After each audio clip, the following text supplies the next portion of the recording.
Dans cette vidéo, vous allez apprendre à calculer la limite de la fonction f lorsque x tend vers plus infini. Limite de f de x lorsque x tend vers plus infini.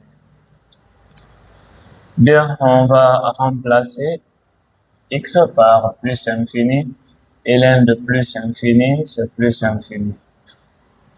Au dénominateur, on a un polynôme, on ne prend pas tout, on prend seulement x. Donc, on a plus infini. Infini sur infini, c'est une forme indéterminée. Levons l'indétermination.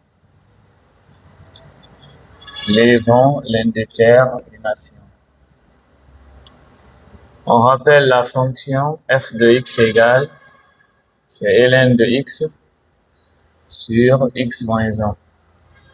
La façon la plus simple pour lever l'indétermination avec la fonction ln, c'est de penser à une limite de référence. La façon la plus simple pour lever l'indétermination avec la fonction ln, c'est de penser à une limite de référence. Une limite de référence avec ln lorsque x tend vers plus infini, c'est la limite de ln de x sur x. Quand x tend vers plus infini, ça donne 0. Plus généralement, la limite de ln de x sur x exposant n, quand x tend vers plus infini, ça donne aussi 0. Avec la condition n doit être strictement positif. N n'est pas forcément un entier, mais un nombre qui est strictement positif. L'objectif, c'est de se ramener à obtenir l'une des formes. Ici, on a un quotient, ln de x sur x moins 1.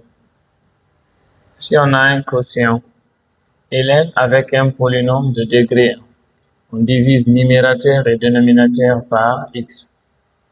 On a un quotient, ln est un polynôme de degré 1, on divise numérateur et dénominateur par x.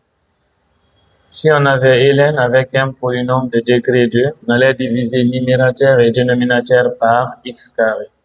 Si on avait ln avec un polynôme de degré 3, on allait diviser numérateur et dénominateur par x au cube.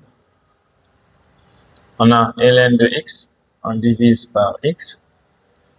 Au dénominateur, on a x moins 1, on divise par x.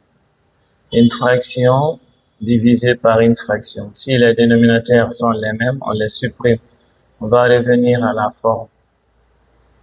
La limite de x, ln de x sur x, quand x tend vers plus infini, ça c'est 0. La limite de x moins 1 sur x, quand x tend vers plus infini. C'est une fonction rationnelle. Et on a dit, en plus ou moins infini, on n'a pas besoin de prendre tout. On prend juste une partie. Au numérateur, on prend x. Au dénominateur aussi x, lorsque x tend vers plus infini. Rassurez-vous d'avoir tout simplifié avant de remplacer. Finalement, la limite de f de x lorsque x tend vers plus infini.